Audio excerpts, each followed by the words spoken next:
এরপর প্রশ্ন যে মোহতারাম, আমি যে নামাজ পড়ি, আমার নামাজ কবুল হয়েছে কিনা কোন লক্ষণে বুঝবো? এটার কোনো আলামত আছে কি যে আমার নামাজটা কবুল হয়েছে কিনা? ভেরি ভেরি ইম্পর্ট্যান্ট একটা প্রশ্ন। এখানে আপনারা সবাই নামাজ পড়েন মাশাআল্লাহ, কিন্তু আপনি জানবেন কিভাবে যে আপনার নামাজটা কবুল হলো কিনা? অনেকে 50 বছর নামাজ পড়ছে, অনেকে জীবনে এক ওয়াক্ত নামাজ কাজা করে না, কিন্তু নামাজটা কবুল হলো কিনা আপনি বুঝবেন কিভাবে? বুঝার ওয়েটা কি? এটা তো কোনো আসলে যন্ত্র নাই, বা কোনো মাপন পরিমাপক যন্ত্রও নাই, কোনো থার্মোমিটার নাই, কোনো মেডিসিন নাই যে এটা দিলে বোঝা যাবে। বোঝার 4টা আলামত আছে। যে আপনার নামাজটা কবুল হয়েছে কিনা এটা বোঝার আলামত হচ্ছে 4টা। মিলে আনেন। আল্লাহ কি বলছেন? ইন্নাস সালাতা তানহা আনিল ফাহশাই ওয়াল মুনকার। একজন নামাজি যখন নামাজ আদায় করে, সে নামাজ অশ্লীল গর্হিত কাজ থেকে, পাপ কাজ থেকে ওই ব্যক্তিকে হেফাজত করে।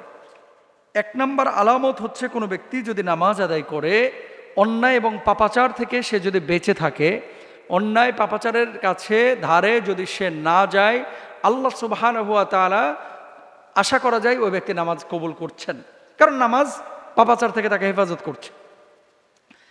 তার মনে চাহিদা জাগছে যে আমি সুদ খাবো, কিন্তু না, মনে চাহিদা জাগলেও নামাজ তাকে বাধা দিচ্ছে। হ্যাঁ, আমি তো নামাজ পড়ি, আমি সুদ খাবো কেন?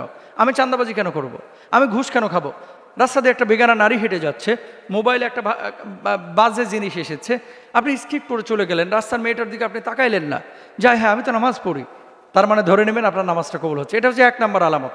এখন আপনার চোখের এক্সপ্রেশন, আপনার লুকিং এক্সপ্রেশন, আপনার টকিং এক্সপ্রেশন, আপনার বিহেভিয়ার, আপনার অ্যাটিটিউড, এগুলো থেকে আপনি বুঝবেন যে আপনার নামাজটা কবুল হচ্ছে কিনা। কথা বুঝতে পেরেছেন?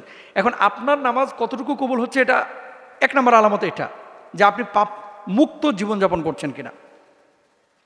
এরপর আসেন 2 নম্বর হচ্ছে নামাজের পরে অন্তরে শান্তি এবং প্রশান্তি অনুভব।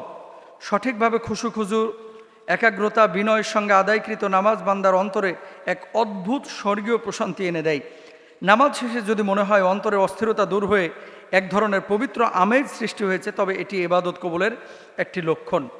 আল্লাহ তাআলা বলেন, যারা কুফরি করেছে তারা বলে তার নিকট তার রবের পক্ষ থেকে কোনো নিদর্শন কেন নাজিল হয় না? বলো, নিশ্চয় যাকে ইচ্ছা পথভ্রষ্ট করেন এবং যে তার অভিমুখী হয় তাকে তিনি পথ দেখান। যারা ঈমান আনে এবং আল্লাহ স্মরণে যাদের অন্তর প্রশান্ত হয়। শোনো, আল্লাহ স্মরণেই তো রয়েছে অন্তরসমূহ প্রশান্ত, বা আল্লাহ স্মরণেই রয়েছে অন্তরসমূহের প্রশান্তি। এখন দেখেন, আপনি নামাজ আদায় করার পর যদি আপনার ভালো লাগে, অন্তরে যদি আনন্দ দেয়, আবার কখন নামাজে রক্ত হবে, আবার কখন নামাজ পড়বেন, এই যে এরকম চাহিদা যদি থাকে, তাহলে জানবেন আপনার নামাজটা কবুল হচ্ছে। 3 নম্বর, অন্য ইবাদতের তৌফিক লাভ হওয়া। ধরেন নামাজের পাশাপাশি নফলের দিকে আপনার হৃদয়টা ঝুঁকছে, সদাকার দিকে হৃদয়টা ঝুঁকছে, সৎ কাজের প্রতি আপনার হৃদয়টা ঝুঁকছে, মানুষকে ভালোবাসা, বাড়িতে সুন্দর আচরণ করা, নামাজ কায়েমের জন্য আপনার চেতনা তৈরি হওয়া, এই জিনিসগুলো থাকে, তাহলে আপনি জানবেন যে আপনার নামাজটা কবুল হচ্ছে। 3 নম্বর। 4 নম্বর, সুন্নতের অনুসরণ এবং ধীরস্থিরভাবে নামাজ আদায়ের তৌফিক। কিছু মানুষ নামাজ আদায় করে 5G গতিতে, বুঝছেন ভাই? নামাজে দাঁড়াইলো, আপনার 1 ওয়াক্ত হয় না, 1 রাকাত হয় না, আর দেখবেন 4 রাকাত শেষ। মানে ঢুকছে সবার পেছনে আর বাইর হয়েছে সবার আগে। এগুলো নামাজ চোর। নবীজি এদেরকে বলেছেন পৃথিবীর শ্রেষ্ঠ চোর, যারা এই যে এরকম নামাজের ব্যাপারে ফাঁকিবাজি করে।